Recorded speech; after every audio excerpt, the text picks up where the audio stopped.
Everyone, good evening. My name's Jeremy Deysach, and I am a FICO certified credit coach with Credilife Financial Wellness. I'm also the founder of the free credit repair advice group here on Facebook, if you're watching it here on Facebook. If you're watching us on LinkedIn, if you're watching on TikTok, or if you're also watching on YouTube, I want to welcome you and invite you to join the free credit repair advice group on Facebook. It's the one with 70,000 members. It's Free Credit Repair Advice Group, home of the Dispute Wizard, which is our in-house AI guided do-it-yourself credit repair program. It's kind of fun. But tonight's topic, I do a different topic every time I go live. Tonight's topic is going to be what to do about collections. Collections are something we talk about in the free credit repair advice group all the time. And as a professional in credit restoration, financial wellness, credit development, and all that, this is something that we're dealing with on a fairly regular basis. I would say a good 2/3 of the questions that we get in the free credit repair advice group on Facebook actually do center around collections. So I thought I would take this opportunity tonight to answer some questions that we commonly receive about collections, the collection process. And in fact, we're going to talk about how long people can collect for the creditors. We're going to talk about pay for delete dangers, because there are some dangers lurking in doing a pay for delete.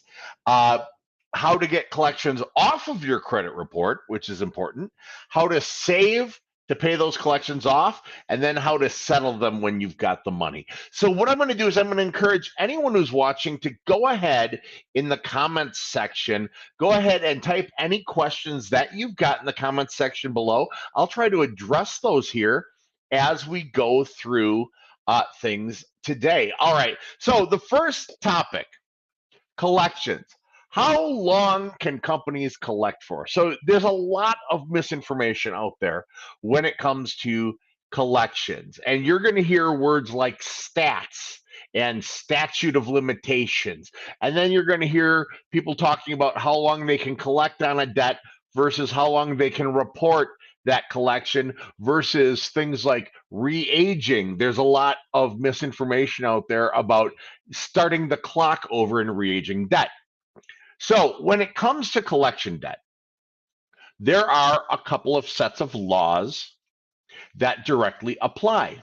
For the collection, the debt itself, the actual money you owe, there will be a statute of limitations for the debt collectors on how long they can go after you for the money legally. And what I mean by that is, doing normal collection activities, the calls, all that stuff, but also being able to sue you. At the end of the day, that's what the statute of limitations refers to. It's the statute of what they're limited on, how much of a time frame do they have to sue you if they can't collect.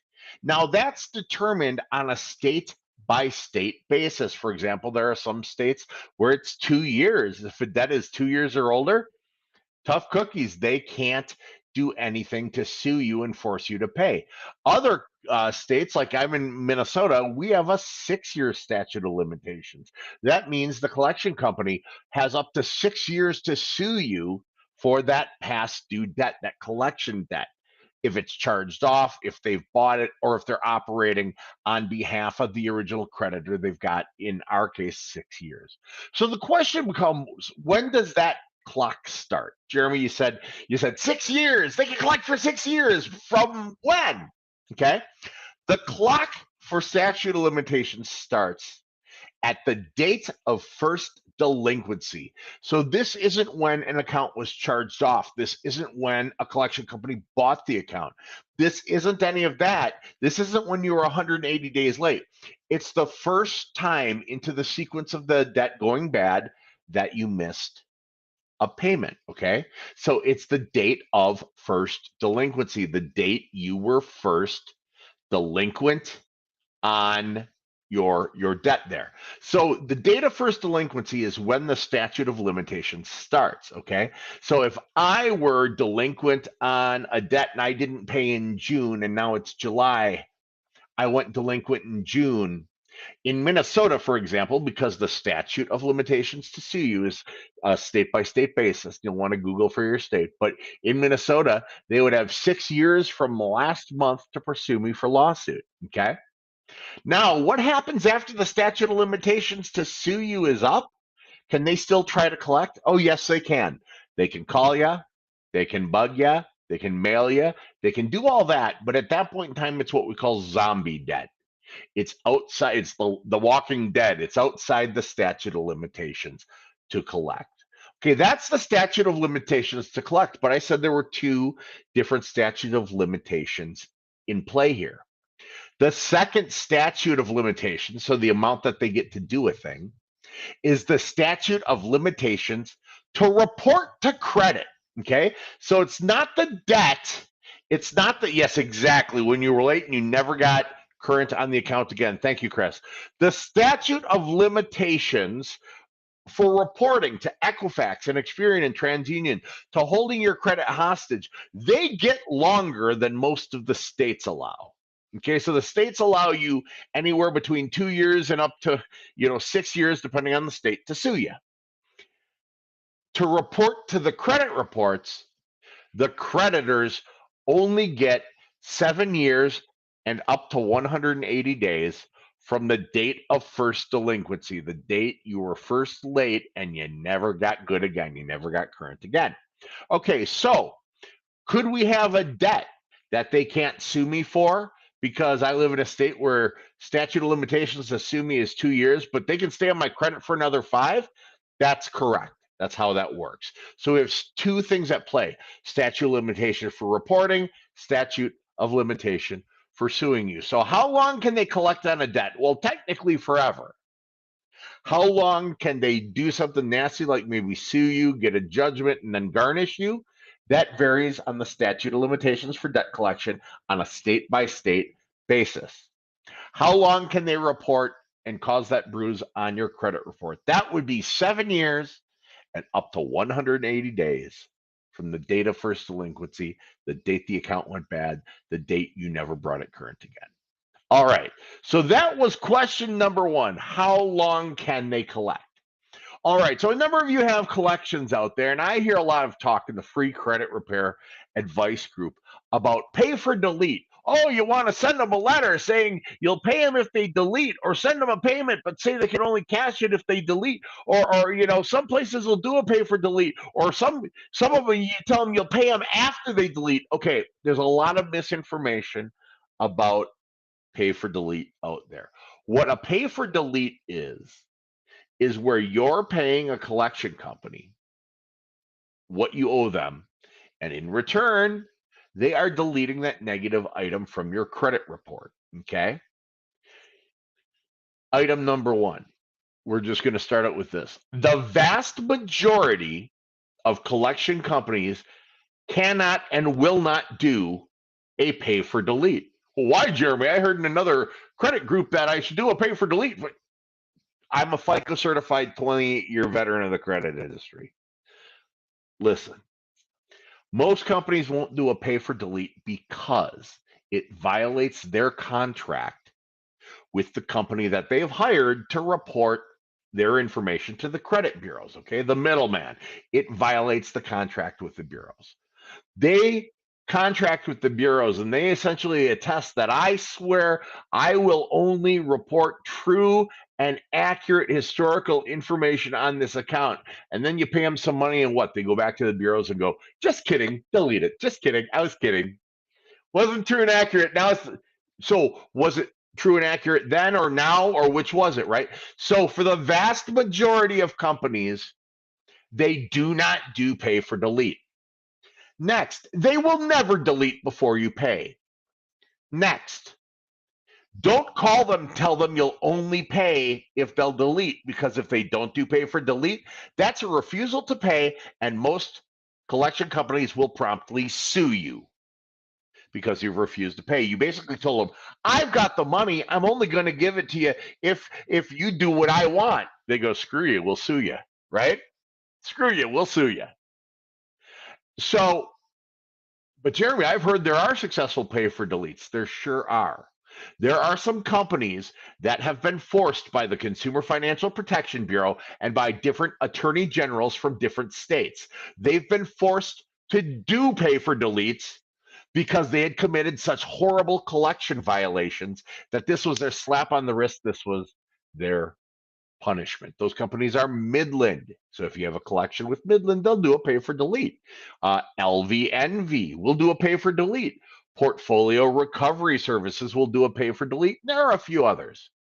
Well, Jeremy, if I can just do that, why wouldn't I do a pay for delete? They're only going to delete if you pay them what they demand. You got to pay it in full.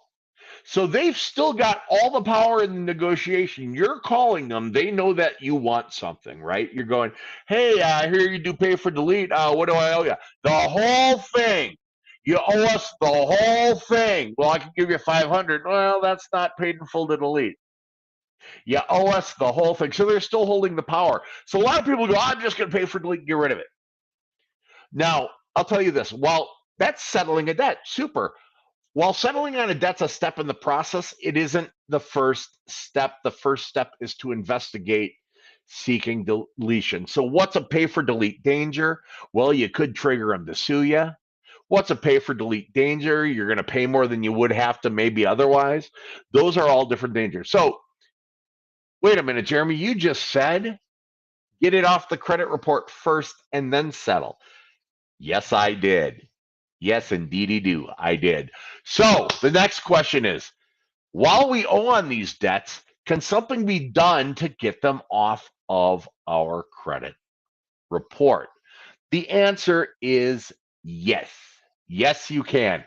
Through the investigation process, through sending verification letters, validation letters, demanding documentation, verification, validation that everything being reported is 100% accurate, factual, correct, and verifiable today, not back when they reported it, but today. By sending those letters to the bureaus, by sending 609 validation letters to the collectors themselves, demanding deletion if they don't verify, demanding deletion if they don't validate,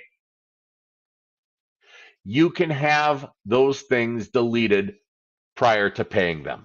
It doesn't mean you don't owe the debt. If you owe a guy $1, you owe a guy $1. Congratulations. That's how the world works. But if you do the investigation process, you get it deleted through the investigation process. If they fail to verify and validate, if they can't, or if they just don't even do it. Sometimes they don't do it in time. Then by law, it's permanently deleted, gone, like it never happened from your credit report. Well, Jeremy, can't I go on Credit Karma and dispute? Can't I go on my Experian app and dispute my FICO and dispute? Oh, you can. Just because you can doesn't mean you should.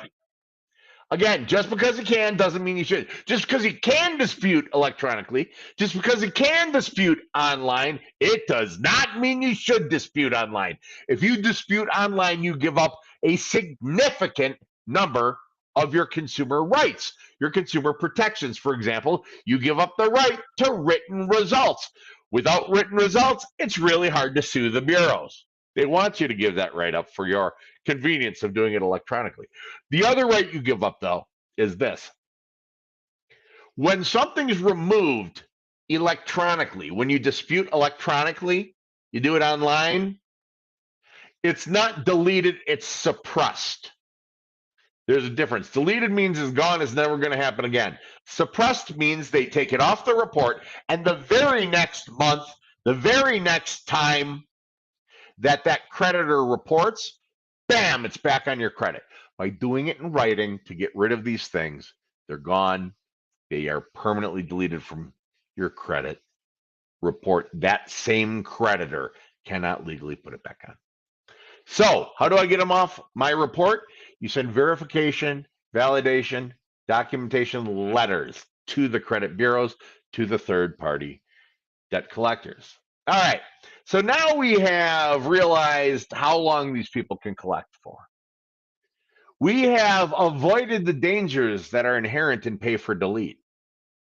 We've gone ahead and we've challenged the bureaus and challenged those third party debt collectors, saying, prove it or remove it.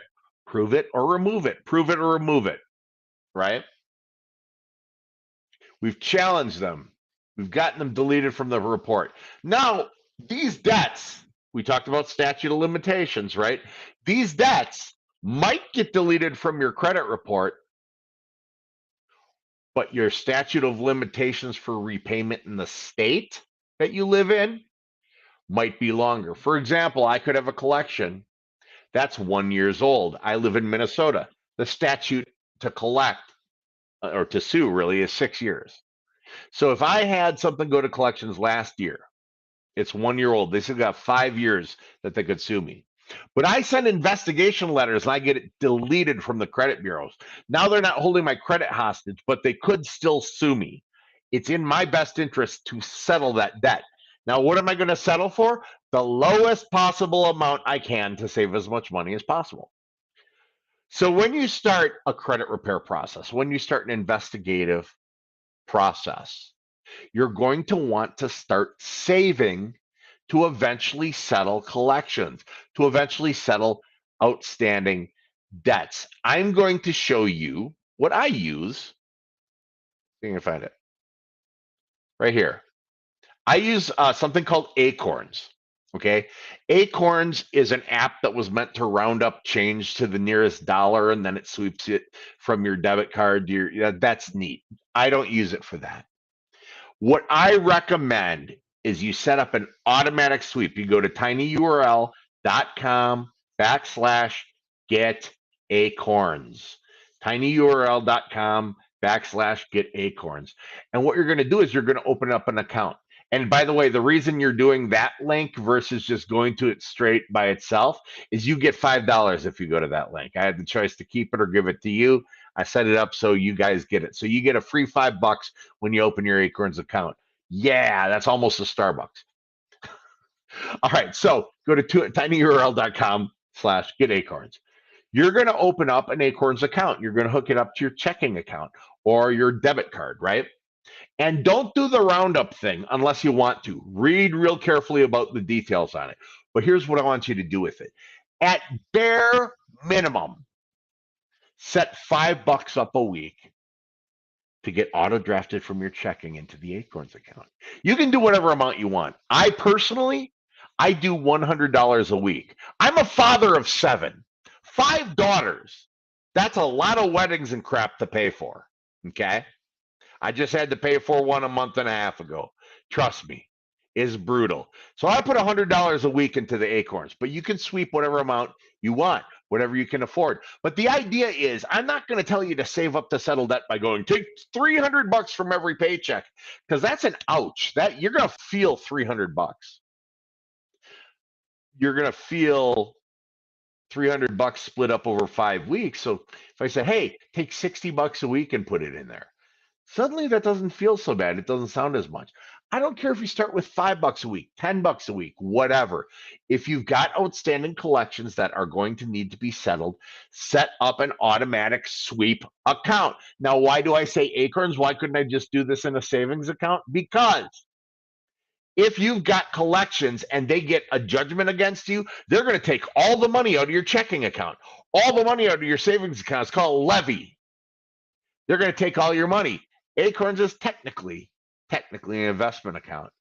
So they can't do that. They can't garnish it. They can't take your money away. So you're going to save that money up, $5 a week, $10 a week, whatever, 9, 14, whatever number is good for you. Okay. And you're going to set it up to auto sweep. The other reason I like Acorns, not a savings account, is it takes 5 business days to get the money. So when you go withdraw, it takes 5 business days to get your money back. That will stop you from standing in Walmart and transferring it so you can buy a television. That's not what this is for. I want you to set up a regular, calculated, budgeted, weekly auto draft, and you can do it in whatever figure you want, whatever figure you need. You know your income, you know your debts, you know those things. I'm not going to try to figure it out individually for each of you. But if you want me to, you can schedule a no obligation consultation and hire me to at Credilife. All right, just go to www.bookcoachjeremy.com if you would like to have a no obligation actual credit consultation with me. But so the idea is you're going to set up this auto sweep. So a few months in, maybe you did $10, $10 $10 a week, right? 3 months in, that's 150 bucks. So maybe you've got a debt for 300, a collection for 300. You're doing the investigation letters, you get it deleted from your credit, and then you call them up after 3 months and go, "Hey, would you take 150 for this?" And maybe they go, "Oh, we can only take the full amount." And go, "Well, I got 150 for you in a lump sum settlement. Will you take it?" "Well, we can't." "Well, what if I don't pay you?" "Well, we'll stay on your credit." Well, here's the thing, you couldn't even do that right. You're already off. So I'm doing this more ceremonially than anything else. I just want to settle this debt. So you're going to get the best possible chance of the lowest money settlement, saving you the most money if you can come at them with a lump sum after it's been deleted through that investigation process. The way to get that lump sum is go to tinyurl.com/getacorns. Your first $5 in there is on me. Okay, you get a free $5 from Acorns for opening that account.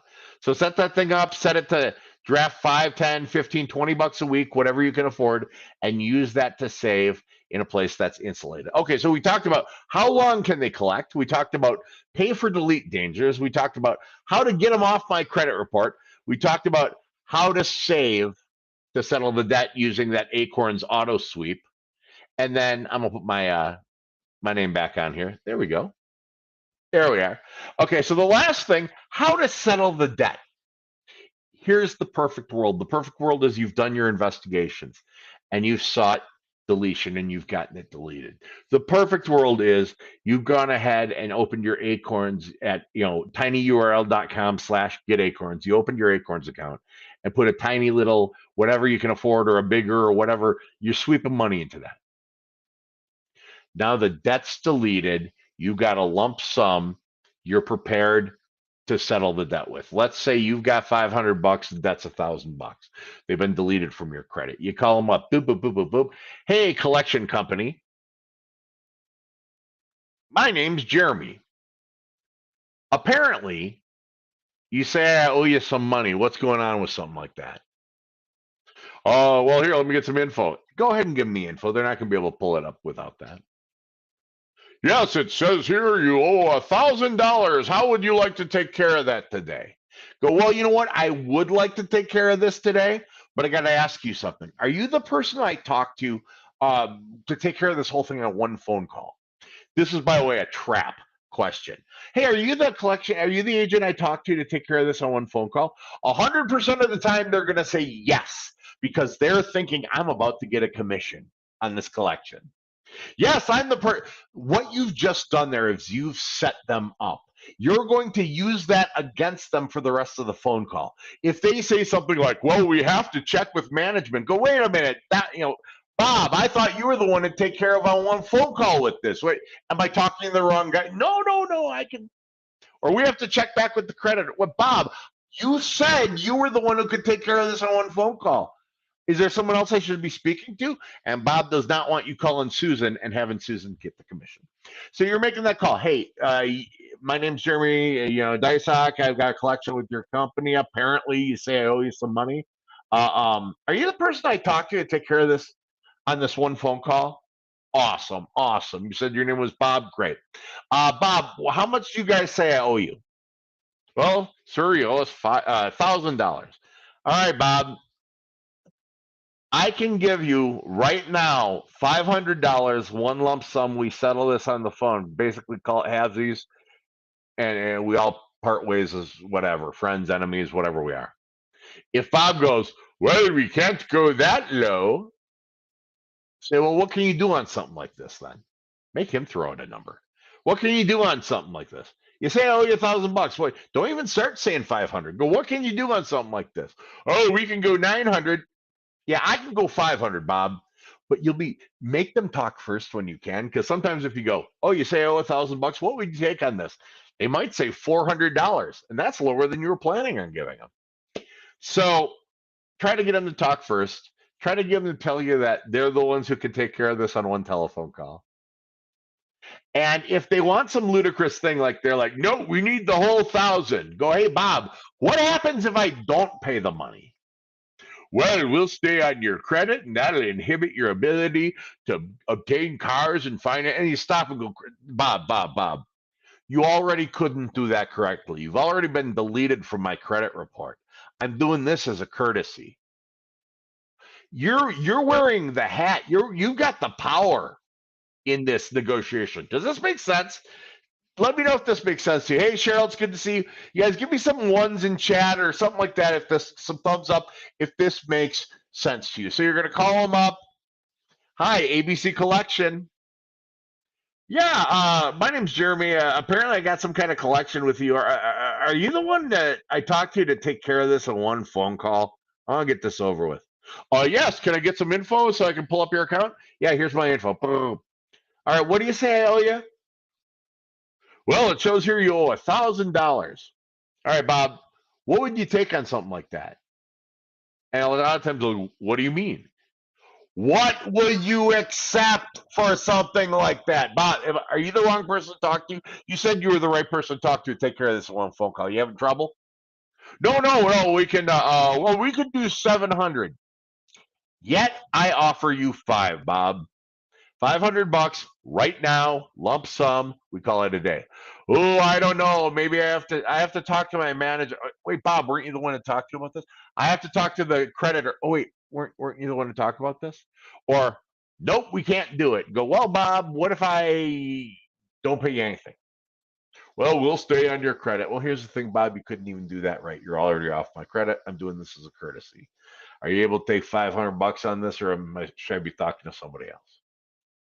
That's how you take some alpha, take some power, and negotiate the best possible settlement in this situation, in this collection situation. All right, so how long can they collect? We talked about pay for delete dangers, how to get them off my credit report, how to save for them, and how to settle those ding dang collections. All right. I am going to give a shameless plug though. If you would like to schedule, I've got room right now for. I just had one of my spots taken. I've got room for 13 more clients right now. I had a number of people graduate. It was 14 earlier today. Somebody already jumped on it. I've got room to take on 13 more clients directly, where I will be your coach. Okay, at Credilife, and coach you through and do our VIP program, bringing you all the way through to get your goals. You want to get a house? Fantastic. That's the most common goal people have, is to qualify for a mortgage. You want to get better rates, better buying power, better things like that. The first step, or if you got collections, if you're identifying with the things I said, first step is to go to www, it's scrolling across the bottom here, www.bookcoachjeremy, Jeremy, bookcoachjeremy.com. That accesses my calendar directly, and you're going to get to select a time, a day, an evening, even a weekend that I've got available for a no cost, no obligation consultation call. Okay. During the call, we'll talk about what's going on with your credit, your situation. We'll talk about your goals, and we'll put together a plan, steps, action items you can take to get your credit score and credit profile in position to qualify for all your goals. And then, if services are appropriate, I can go over what the different services are. If it looks good, we'll get you enrolled in them right away. Sometimes I just give you good advice and send you on your way if there's nothing you need. No matter what, you're not going to lose by going to www.bookcoachjeremy.com and scheduling that no obligation consultation. Like I said, I got 13 more spots right now that I can bring people on and personally be your coach. So www.bookcoachjeremy.com. All right, that was, I think, a pretty good, Cheryl's me, absolutely. That was a good and timely topic. We've had a lot of questions in the free credit repair advice group on Facebook lately about the collections. So I am inviting all of you now for watching this. By the way, if you're watching a replay, if you're watching this on YouTube, on TikTok, if you're watching this on LinkedIn, if you're watching this anywhere else, I want to thank you for joining me and invite you to join the free credit repair advice group, the home of the dispute wizard, on Facebook. We're 70,000 people strong. We'd love to have you as a member, a valued member of our community there. It is a private group.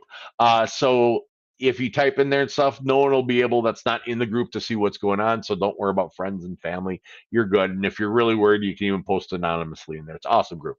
And those of you joining me from the free credit repair advice group, those of you joining me on Facebook, thank you. I'm going to be live every Wednesday night at 8 Eastern, 7 Central, 6 Mountain, and 5 Pacific time. And I'll be going over different topics like this, different topics every week. Thank you all for joining. Don't forget to schedule your initial no obligation consultation at www.bookcoachjeremy.com. Don't forget to open that Acorns account to start sweeping money away to settle those collections.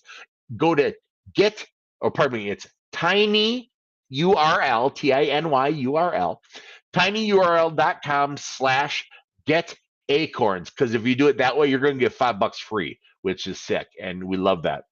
Because I like being able to give money to people like that. And gosh, join me every single week. I guess I'm rambling now. You all have an amazing evening. Thanks for watching. Bye bye.